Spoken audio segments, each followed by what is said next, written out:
Okay. Hello and welcome everyone to the Job and Internship Search Strategies Workshop. My name is Lauren Barlow. I'm a career counselor at Widener, and I am going to lead you through this workshop this afternoon.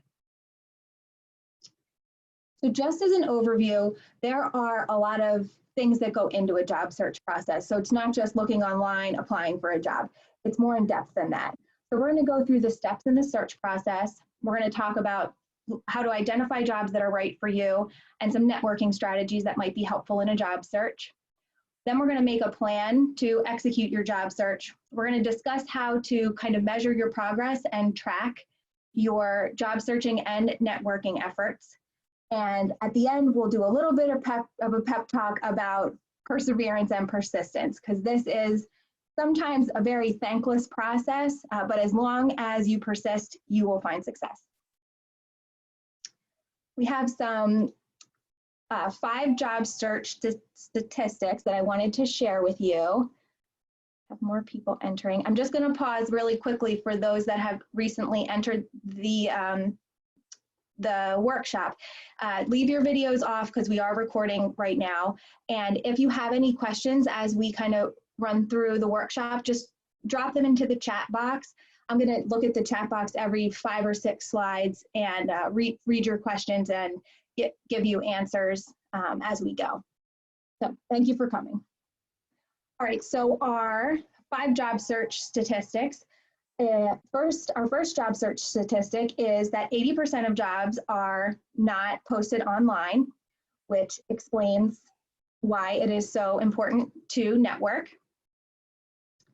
73% of companies have social media, and they use social media to successfully recruit and hire candidates. So it is important, again, to make sure that when we are networking, our social media that we're putting out there is putting our best foot forward. 70% of employers say they've turned down candidates because they found something negative online, which is always why it's important to Google yourself. More than half of people who are currently employed are considering a new job. So the fact that you're job searching right now is 100% normal.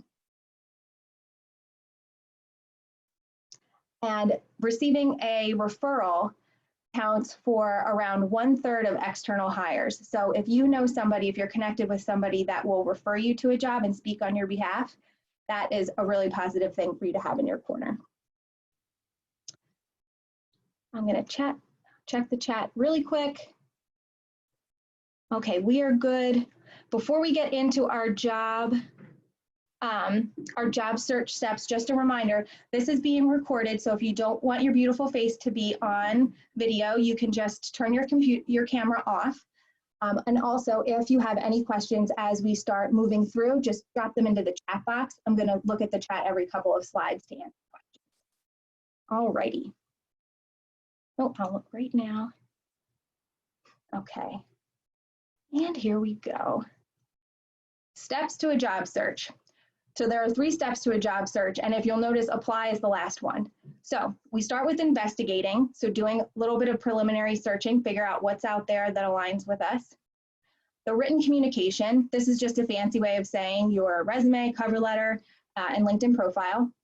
And then the last step is going through and making sure that everything is together, making sure that we're applying for a job that we want, and actually going through the application process.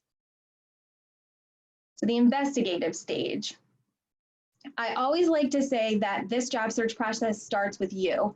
So it's much more advantageous to you to go through a job search and think first before you start looking and think, what do I want out of this job search? You want to identify your skills and abilities that you want to make sure that you're using every day when you go to work. You would like to specify a job or a career goal and make sure that you're narrowing your search to meet those standards for yourself. And you might want to do even further research to, after you've identified a career or a job, do further research to figure out what types of organizations or companies within your industry meet your qualifications. I always say start with you, because a lot of times when people start a job search, they get very nervous and they're like, I want a job, I want any job, I'll take any job. And that's one way to do it, but most likely if you want to find a job that provides you with happiness and fulfillment, it's helpful to start with you first, set your own expectations, go down that rabbit hole, shoot for the stars, and then make concessions if necessary. I understand that the climate that we're in presently might require some job searchers to make certain concessions, and that is totally fine. And it's fine to find a job that's appropriate for you right now. But it is important to also have in the back of your mind, the exact type of job that you're looking for, the exact type of company that you would value spending an enormous portion of your day working for.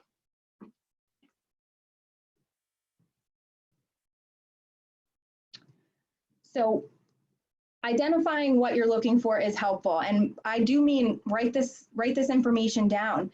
Have, a journal or maybe like a job search folder or something either on the computer or a paper folder where you are kind of outlining your goals for your career. Write down exactly what you want. Where would you like this job to be located?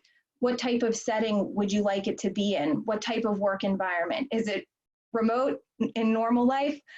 Is it a large company? Is it a small company? Does it involve sitting at a desk all day? Does it involve traveling in a car? So figuring out your ideal setting, your ideal location, the leadership style that you would like to work for. So what qualities would you prefer to find in a supervisor? What culture are you looking for? This one might be a little bit tough to identify. I draw a lot of analogies between job searching and dating. Culture is kind of tough to define what you're looking for unless you've seen it and you know what it is. So maybe for culture, you could identify things that you're not really looking for in a company and use that as your guide. Job functions, that just means what do you want to be doing every day? You want to make sure that you're using your strengths and your skills, but do you want to, are you a person that enjoys helping other people? Is it important that that's a function of your job? Are you a person that enjoys kind of not arguing, persuading other people or negotiating? Is it important for you to have that as part of your job? Skills to develop. Depending on what stage in life you are in, what stage of your professional journey, you might have to develop certain skills. You might have been working at a company for 15 years, and your next professional job, if you're looking to work at a different company, there might be some tech that you need to learn, or there might be just something that is different at a new company that you're used to doing for the last 15 years, so you have to adapt. If you're going to be a recent graduate, there might be a little bit of a skills gap between what you learned in the classroom and how the real world operates.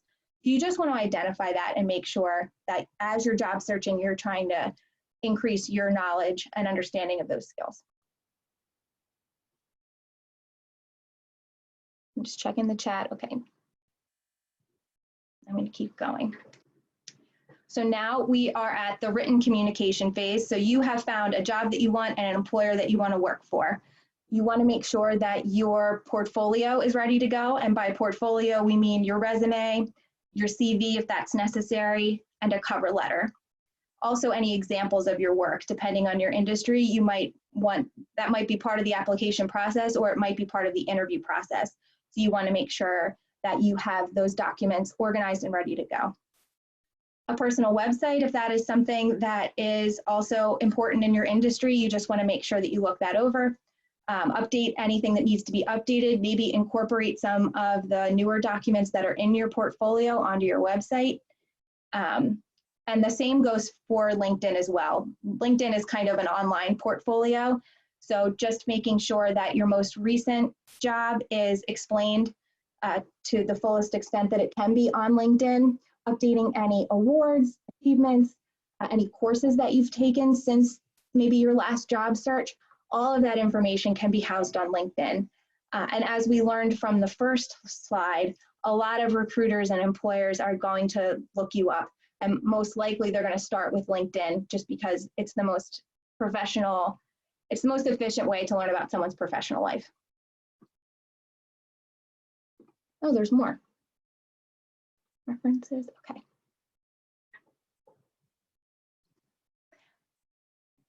It's always helpful to have other people review your documents, even if it's just, your roommate or your spouse or your mom. But the more industry specific that you can get, the better. So maybe having a professor look over your resume or someone in my office. if you know someone in the industry, so if you've had an internship, maybe before you leave your internship, ask your supervisor, hey, would you mind looking over my resume? I kind of, I wrote out what I did for you and I just want to get some feedback.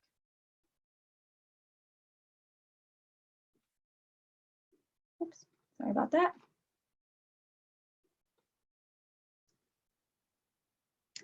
No matter what, I don't care who you ask, how you get this done, these documents, whenever you present them for the application piece, they need to be flawless.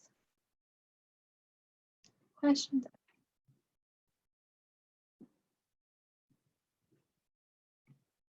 All righty.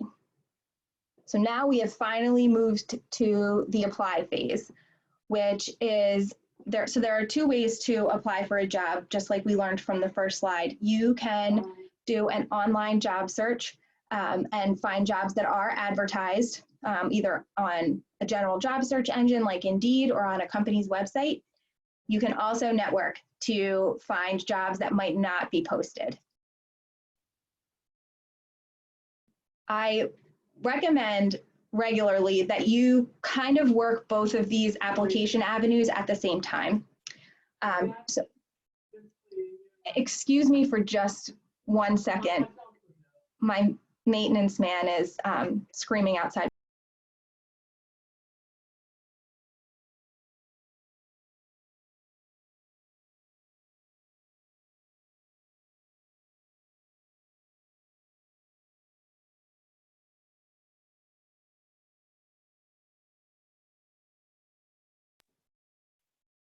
I'm very sorry about that.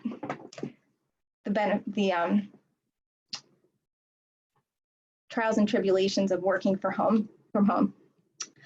Anyway, like I was saying, you don't have to use just one of these strategies to find a job to apply for. While you're looking online and finding jobs that are posted, you can also be reaching out to your network to find unadvertised positions as well. And we're going to get into networking and more specifics about networking and job search strategies at this time. All right. Where to look? So when you're looking for a position, there's a couple places to go. You can start with an employer's website. So if you were in the research phase of this, the investigative phase of this journey, and you found an employer that you are really interested in working for, a very specific employer, you could go directly to their website, check it every day, every other day, and see the jobs that they've posted. There are also a lot of general job search boards out there. Our office uses Handshake.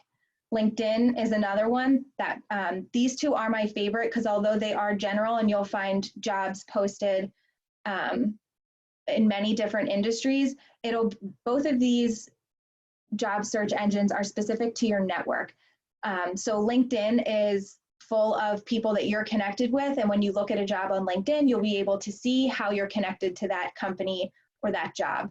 On Handshake, you'll be able to see employers that have sought out Widener because they're interested in hiring our students.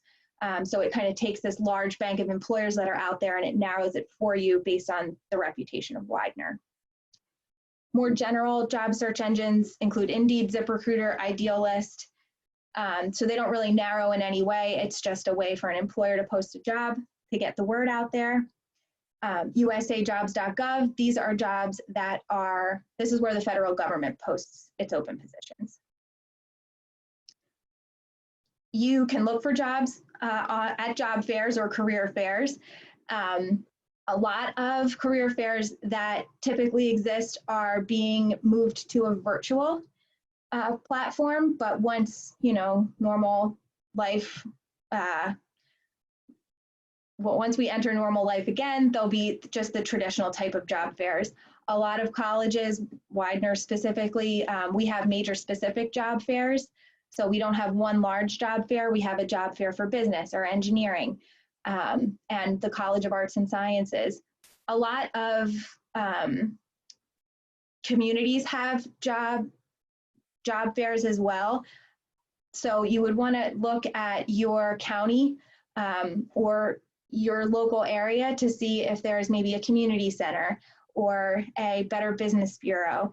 They would be able to provide you with dates and times when job fairs are going on. Also, very large employers will also sometimes hold their own job fair. An example of this could be Jefferson University Hospital. They have a job fair where they not only hire medical professionals, but they also are recruiting people to work in their food and beverage jobs that are open, or computer science, or something dealing with data. So keep that in mind as well. If you're a member of a professional association, you can check on their website, because a lot of times if a certain employer is also a member of that professional association, they'll post a job on that website because they know the type of people that are a part of that organization, and they're trying to seek out those candidates. A lot of professional associations maybe don't charge a fee or charge less of a fee for an employer to post through them. So that's always a good place to look as well. If you want more major specific job boards, you can click here, and this presentation will be available afterwards. This will take you to our My Widener site, and we break it down by major for major specific job searches, like accounting.com is an example. Sorry, my little owl is in the way here, but in addition to looking at major specific job boards, you can also look at industry specific job boards. An example of that could be higheredjobs.com. If you want to work in higher ed, you would go to that job board, and most universities use that pretty regularly to post.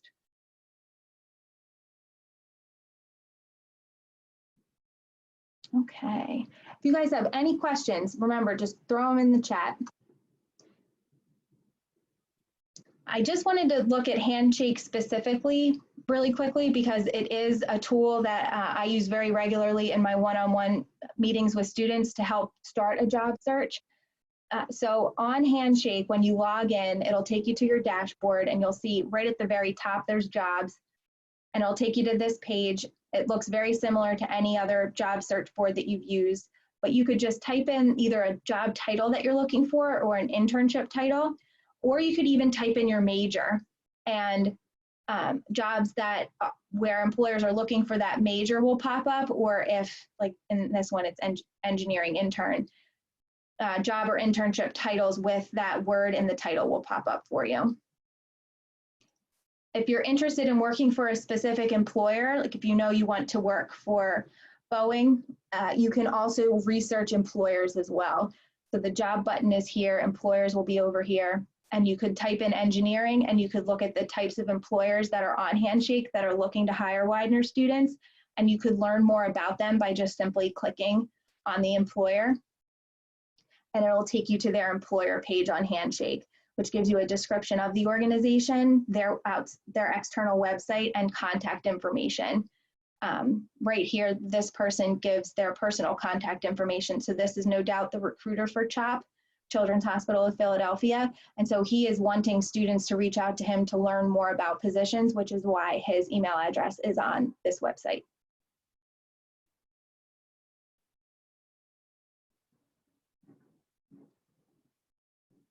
Okay, job searching pro tips. So the title of your major does not have to be in the title of your job. So if you're a history major, that doesn't mean that you need to be a history something. So you need to get a little bit creative with your keyword search.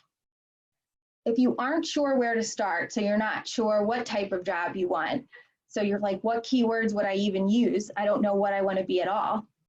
You can go to Google, and just to start giving yourself some ideas, I encourage students to do either what I call a skills search or an interest search. So an example of an interest search could be jobs for people who like animals. An example of the skills search could be jobs for people who like writing. And just see what kinds of examples pop up for you. You know, you might learn about something that might say a copywriter. Oh, I wonder what that is. And in a couple of slides, we're going to get into how to do a little more research to learn more about careers that are good for you or that you're interested in. Create job search agents. So this is a wonderful tip when you're job searching so that you can work smarter, not harder. A job search agent, you can create one on LinkedIn and Handshake, I know, Indeed as well.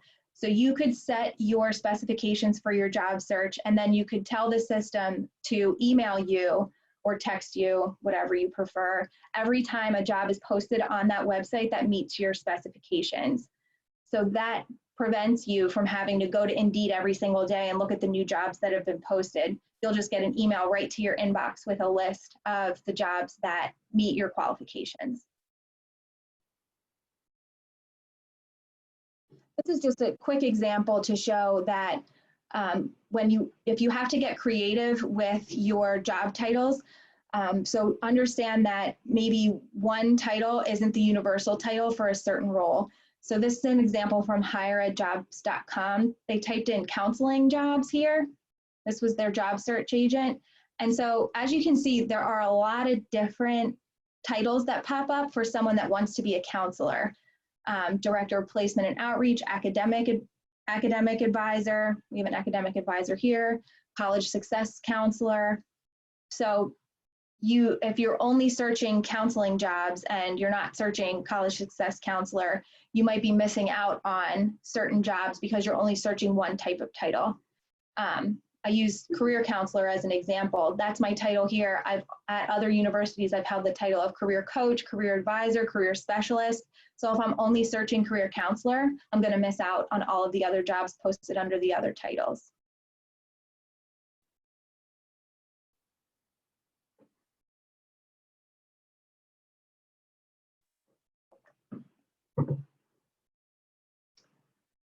A lot of people aren't familiar with ONET, and it's one of my favorite websites, probably because I'm a nerd, but it has a lot of really good information about a lot of different types of careers and statistics about salary information and job availability to back up the information they have about the skills, the tasks, the education that are required to fill those positions.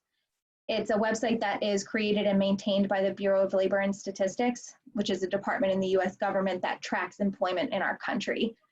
This is really helpful for students and professionals that are seeking employment because, like I said, you might be searching one job title, but you could go to ONET and you could learn about similar jobs or job title synonyms, and it can start to give you an idea of different keywords to type into your search so that you can broaden your net when you're fishing for these jobs.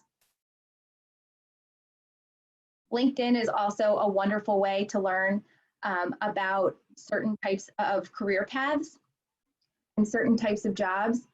Your end goal right now as you're sitting here might be to be the director of the police force in Pennsylvania. I'm just coming up with random ideas. But you're obviously not going to get that job right out of college. So you could go on LinkedIn and you could type in director of police in LinkedIn and just do a search for people. And you can find people who have that job title, and you can, well, it's kind of like stalking, but not in a weird way, but you can look at their profile and you can see, okay, this person right now is the director of police. What was their first job out of college? What does their education look like? Did they get to where they are today with just a bachelor's degree? Do they have to go back and get a master's degree? Did they have an internship when they were in college? What was the title of that internship? So I like to use LinkedIn in that way. So it's good for networking, but it's also good for doing job research or internship research. Okay. So this little raccoon's really excited because we're going to do a really quick job searching activity. So you guys can, if you want, kind of go along with me as I do this, but I wanted to show you an example of how to use ONET and Google and either Handshake or LinkedIn when you're actually performing a search on your computer. So I am going to exit out of this screen and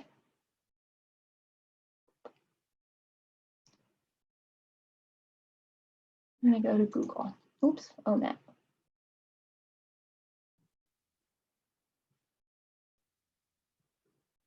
Sorry, there's a toolbar at the top of my screen that is blocking where I'm trying to go.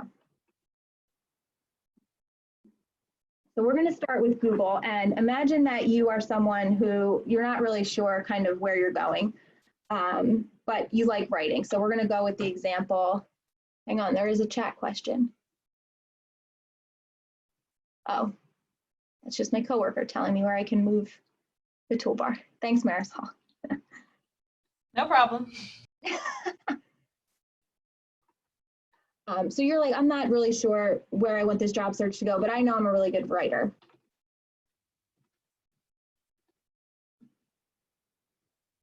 Like, okay, I really like writing. I'm good at writing. Here are some jobs that involve writing. So let me see what some of these are.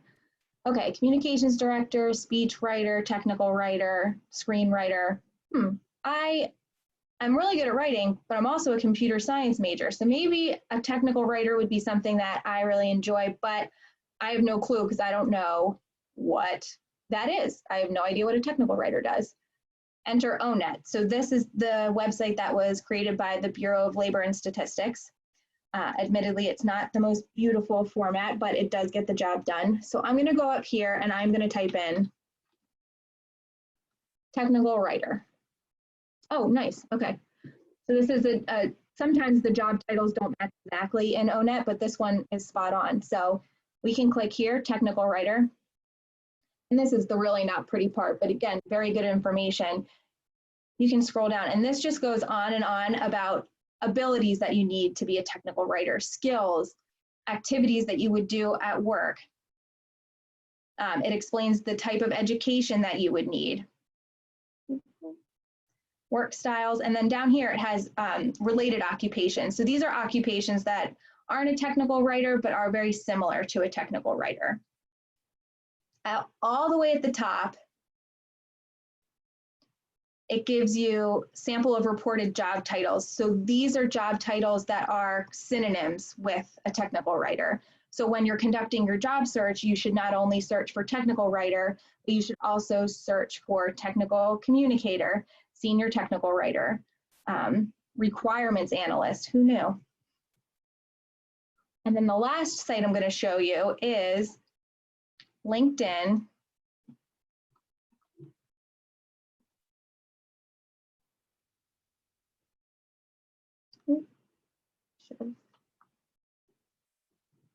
Sorry about this.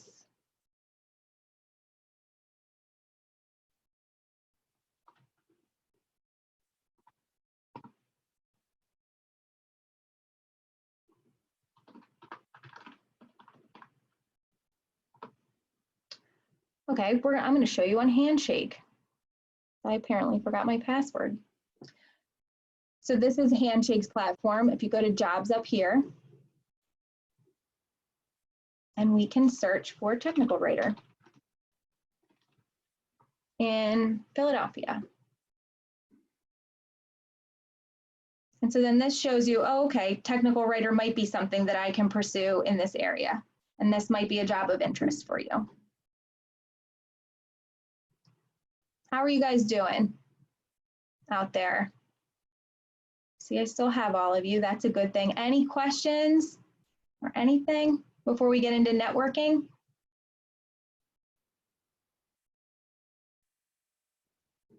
Okie dokie. I have a question. Oh, yes. Hello.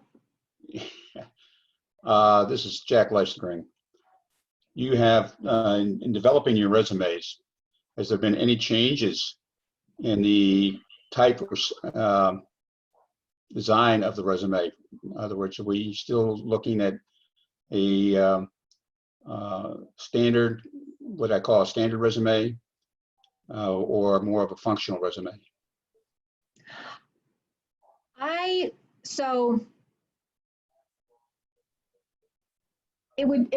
would have to know a little bit more about you and your story in order to kind of guide you in which way.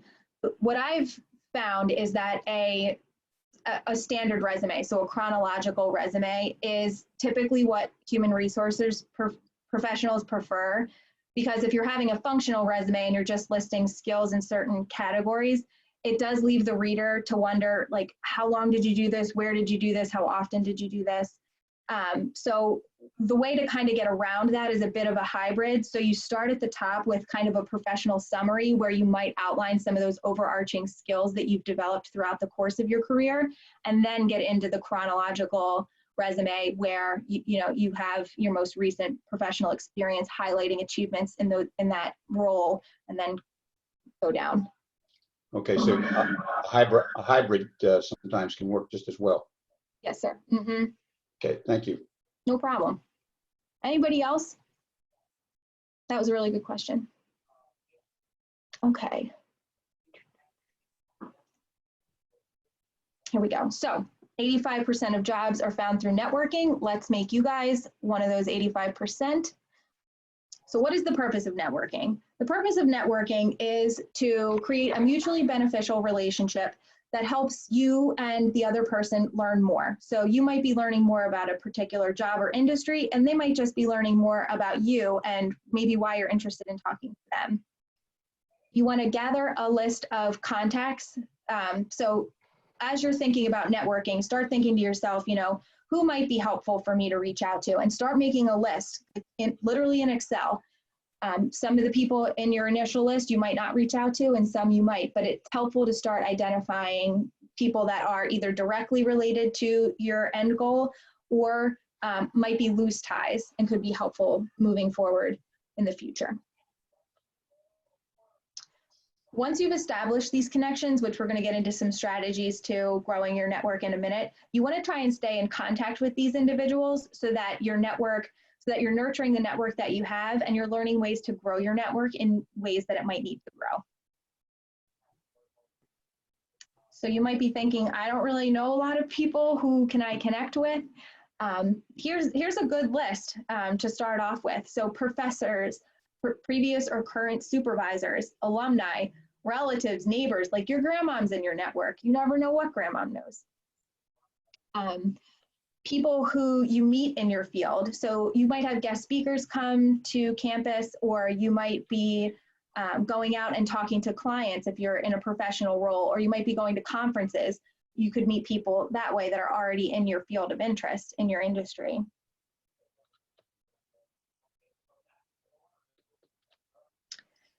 It is important with networking to start early. You are going to apply to a job tomorrow. You can't really grow your network today. You can start to grow your network today, but it might not get to the point where it benefits you for that job until a couple months or weeks from now. This moment in time that we are in right now is actually a wonderful opportunity for you to kind of reach out to the people that you might have lost contact with, because life can get really hectic and it's hard to FaceTime or call previous employers, but now might be a really good time to just reach out to individuals that you think could be helpful for you moving forward. Joining professional associations within your field and attending meetings is really a good way to meet individuals. In my field of interest, there's a local organization. It's called MACA, the Mid-Atlantic Career Counselors Association. I've been a part of this association for maybe 5 years now, and I've recently developed a leadership role in this position. But it's like a really nice community, and the people in that community are really helpful and really giving of their time and their network to help you figure out where you want to go, or well, to help me. Networking doesn't even have to be that formal either. If your goal is to graduate and get a certain type of job, when you meet people in social settings, there's a little bit of an asterisk for that right now. But when you meet people and you're just out letting people know, hey, I'm graduating, I'm looking for a job in this, like, what was your first job out of college? It's a nice way to start a conversation, and you never know where those conversations can lead. These are kind of more the loose tie connections I was talking about. If you really have no idea where to start with your network, you're in luck, because there is a very deep Widener connection. There's a lot of alumni that have gone to this school previous to this moment right now, and you can connect with them on LinkedIn. Later, well, I want to get through this, but when you receive this PowerPoint later, click on the alumni tool. This gives you access to those individuals, and you can sort our alumni based on, location, job title, their major. So it's really helpful to not only grow your network, but to also start to give you ideas about the types of jobs you could go into. If your major is criminal justice, there might be a lot of different ways that you could go, or if your major is communications, but you could see what alumni who majored in communications are doing right now, or alumni who majored in social work, what are they doing right now? And it can give you some ideas for your next steps.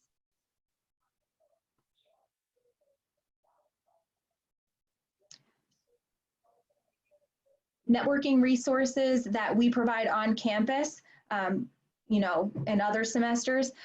We have career fairs. I already mentioned that they're industry specific. We also have networking events. These could be networking events that are for students in a certain college, like a College of Arts and Sciences networking night, or it might be a networking event that features a specific employer, like Boeing or Comcast.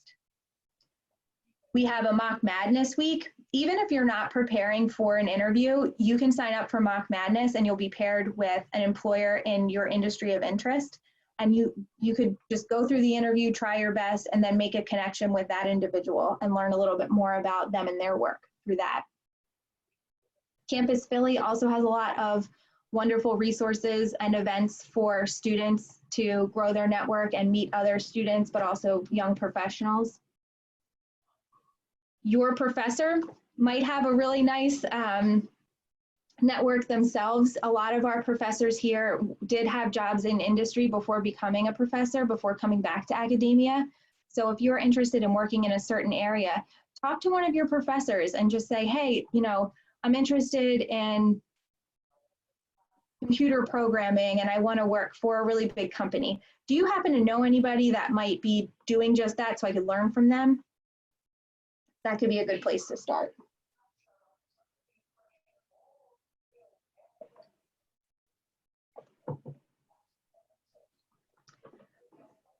Off-campus networking opportunities, anything that you're doing that isn't school. So anything professional that you're doing, co-op, internship, externship.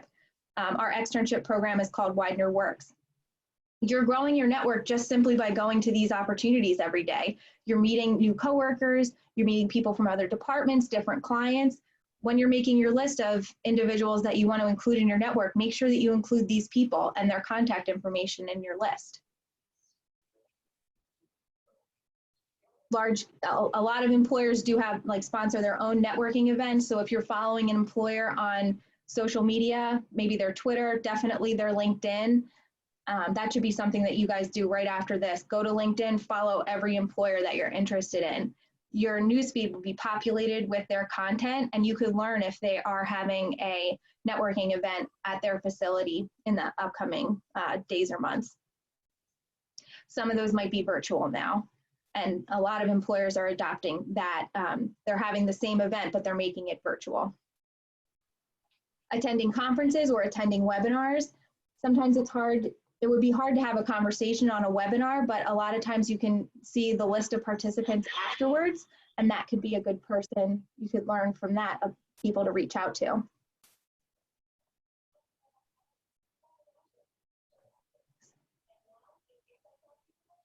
We have a question about Mock Madness.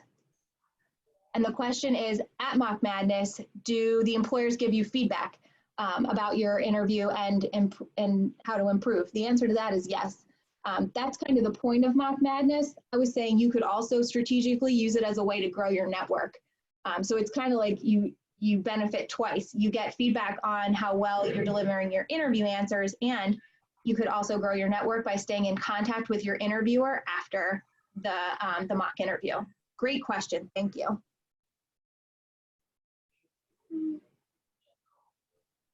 Okay, off-campus networking, joining professional organizations, volunteering, part-time jobs, general social gatherings. These are all places where you can meet people and that could help grow your network and support this job search. Oops. So who's excited? You found someone to network with. You went to a volunteer opportunity, you had a part-time job, you went to Mock Madness and found a person. Now it's like, okay, I found this person. What do I do? What should I ask them? How do I reach out? What do I say? How do I establish a connection? How do I make this person care about me? It's very important when you're reaching out that you ask this person for something. The thing that you're going to want to ask for is what we call an informational interview.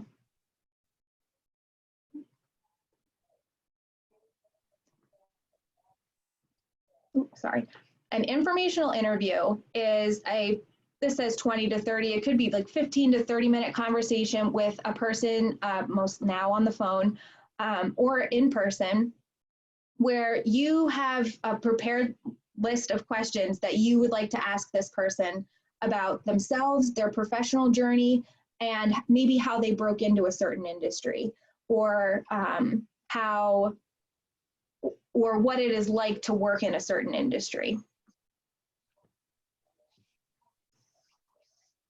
These are a few different examples of just types of informational interview questions you could ask this individual.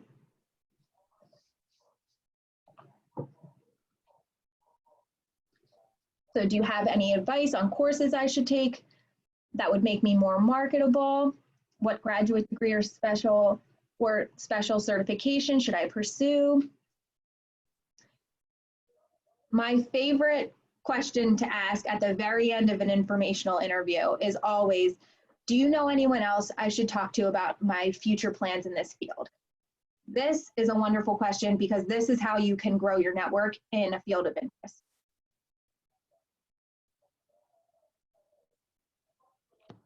Okay, so don't worry about reaching out. Don't get exhausted by sitting behind your computer and sending all kinds of emails. We'll only reach out to people that you feel comfortable reaching out to. And here is a few good examples of what to say. So when you're reaching out to somebody on LinkedIn or via email, depending on how you were able to find this person's contact information, you obviously want to share with them your major or your job title. You want to explain to this person how you found them, how you are connected with them, and why you are trying to connect with them, why you specifically selected them to reach out to. You'll want to share some information about yourself and tell them what they would need to know about you so that when you do have a conversation, they kind of understand you a little bit. And you want to make sure that you make the ask. So you ask them for the informational interview or whatever you might want. You might just want to ask them to connect with you on LinkedIn, but you want to make sure that when you reach out to somebody, there's a call to action for them. Because if there isn't, then they just read the email or the connection request and they're like, okay, that was interesting, but there's nothing for me to do with this. Obviously, thank the person. So on LinkedIn, when you search for a person and you click on their profile, over on the right-hand side, there's a little blue button and it will say connect. If you click on connect, it says, would you like to connect with this person? And it says add a note. If you're connecting with a complete stranger who you've never met before, always 100% of the time, add a note. The trick with LinkedIn is you only have 300 characters, so 300 letters, spaces included, to message this individual who you're not previously connected with. So I have two examples here. One is for a college student and one would be for somebody who is a professional no longer in college. So our first example reads, hello, Anne, I'm a sociology major at Widener. So that's who you are. This is how you found them. In searching Widener alumni on LinkedIn, I saw your professional background aligns with my future goals. So you're also telling them a little bit about yourself. This part is the ask. Could I chat with you on the phone for 15 minutes to learn about your professional journey? And then flattery never hurts. I feel I could learn from your work in Delaware County. Thank you, Lauren. Send that one off. Here's another example. Hello, Joe. I'm an assistant creative director at ABC Designs. Whatever, I just made that up. Your coworker, Susie, recommended I reach out. I find your web design experience interesting, and I'm interested in making a transition to web design. Could I speak with you on the phone for 15 minutes to learn more about your work? Thank you, John. So as you can see with this one, this person is abbreviating, but that's because they had to, John had to meet that character limit.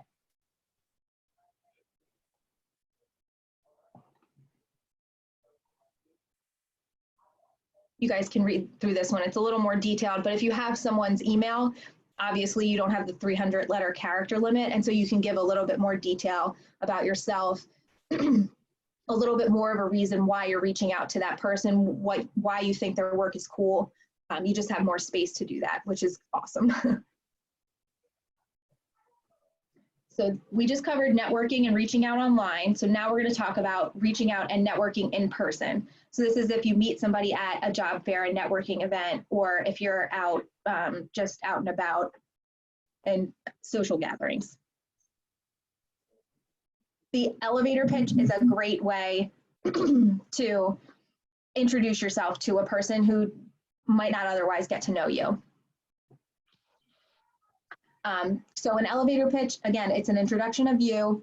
It's a great chance to share your skills and your interests, your goals moving forward. It's really helpful if you practice this. The more comfortable you get delivering, the more practice you get delivering your elevator pitch, the more comfortable you will be. What should I include in my elevator pitch? I always say that there's 3 parts to the elevator pitch, and then you have a conversation, and then there's the close. So the first part is who you are now. The second part is how you, what got you to this point. And the third is where you're going in the future. After you tell someone that you're meeting in person, you want to ask them a question. And you're not going to say, can I have an internship? Your question is going to be something that this person will be able to answer, and thus starting a conversation with you. So the question might be, you know, how did you get started in your role? What did you major in college? Just something to keep the conversation going. Once you're done having a conversation, you want to close the elevator pitch or the conversation with asking that person to stay connected past that moment. So asking for a business card, asking if you can follow up on LinkedIn. This could be an example of what this might sound like. Hi, I'm Lauren Barlow. I am a senior studying sociology. I focus my time here at Widener on learning about how I can use my sociology degree in a business setting. My goal is to become an HR specialist. I know your office hires I know your office hires HR professionals. Could you tell me a little bit about an entry-level job in this department? This person will answer your question. And then you could close by just saying, thank you so much. Could we exchange business cards? I'll follow up so we can stay connected. Easy, simple, when you break it down. I just left this slide in here for future purposes. We can't do this activity because we're all not together. So once you have met with a person, either through in person or online, and you were able to have a conversation with them, you always want to follow up for 2 reasons. 1, it's really polite. It's nice to say thank you. And 2, this is how you begin to nurture that network. This is how you begin to stay connected with this individual. So you can follow up and say, just simply say thank you. You might even want to follow up and say, I'm attaching my resume. You know, I really enjoyed our conversation together. I would really value your feedback on this document.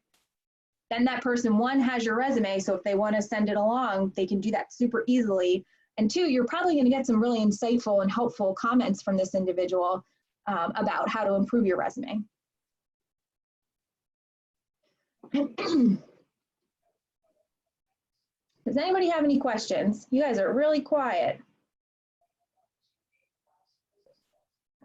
Which is okay, no judgment. I'm just saying I'm here if you have any questions.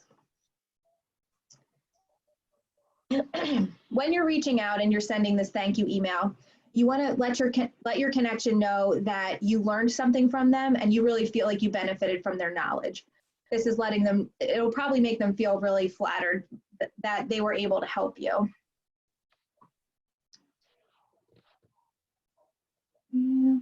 If you haven't already done so, like if your last question wasn't, is there someone else you would recommend that I speak to? You could ask them in the follow-up email if there's someone else that you could reach out to.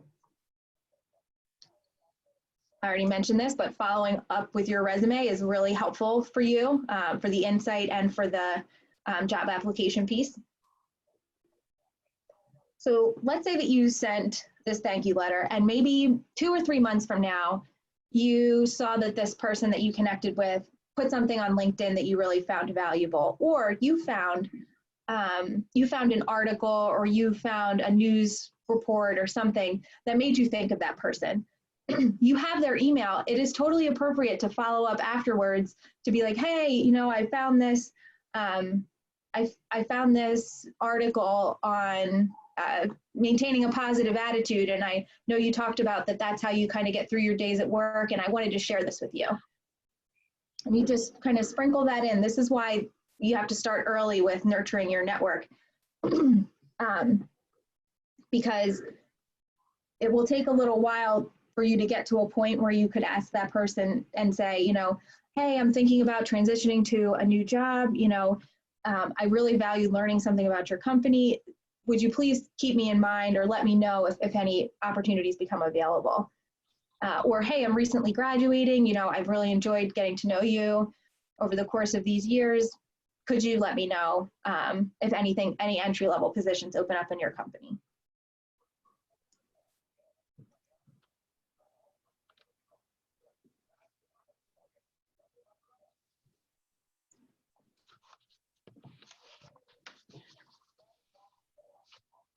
So just like with any kind of goal in life, it's really helpful to have a plan. So if your goal is to get a job, try and set up a nice plan for yourself.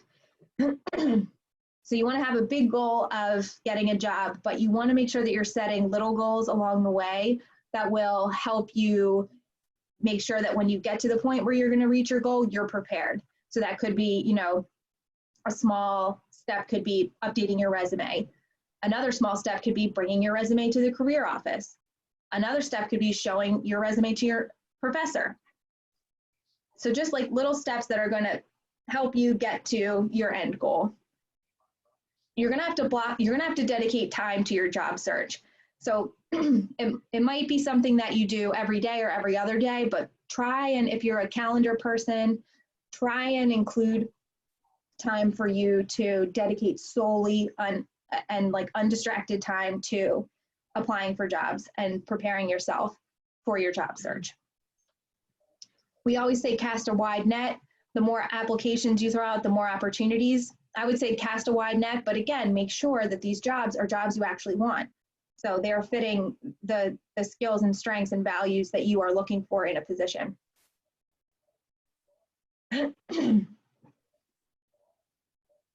Remember, the job title doesn't have to match your major. And remember that your transferable skills are also going to be of value to an employer, not just the hard skills that you've learned in your major.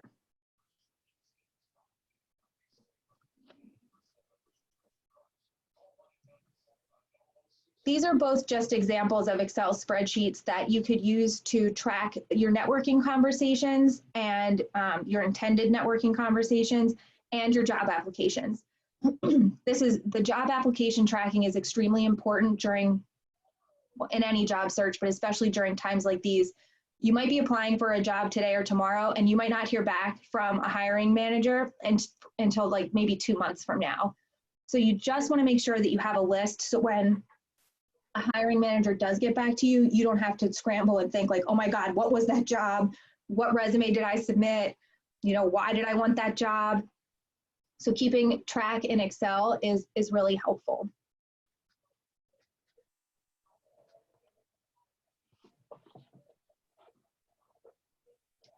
So be persistent. So push, persist until something happens.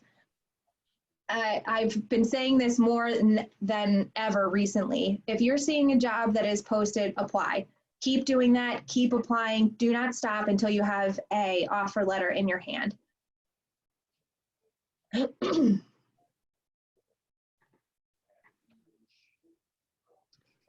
So again, that basically is the same thing. Don't just invest in one position. And even if you go on an interview, don't stop applying. Keep applying if you see jobs that you're interested in, because you just never know what's going to happen after the interview. Reframe a no into a learning experience. This is really hard to do, but it's really helpful. I know when you don't get an interview. It can feel like, oh my gosh, I'm not good at what I do. That's not it at all. A lot of factors come into what an employer is looking at when they're trying to find a candidate. And so just reframe a no into a learning experience. Maybe you can update your resume, or maybe you can change some of your keywords. If you could get in touch with somebody at the company that has rejected your application, that conversation that you're able to have with a human resources professional is as good as gold, because they might be able to tell you something that could help you as you move forward. Or they might not tell you anything, which is fine too. You know, you don't always, they don't always give you a reason, which is fine. But if they do, it could help you moving forward. Stay organized, keep your records, and be patient, persistent, and positive. A job search is like a marathon. It's not a sprint. It's something that you start training for a marathon maybe 4 or 5 months away from the race, and then you get to the finish line. It's way down the road. So just during that time, stay patient, keep applying, and try and stay positive. My name is Lauren. This is my email address. If you're interested in scheduling an appointment, you can shoot me an email or email our careers. We are still doing walk-in hours, but we're doing them via Zoom. So here's the Zoom link here. Still Monday through Thursday, 1 to 3, but we'll be doing it online. And this is our general careers email. So you can either email me or careers. And if I'm not your primary counselor, I'll make sure that I put you in touch with the person that is. Any questions? I have a comment. Yes.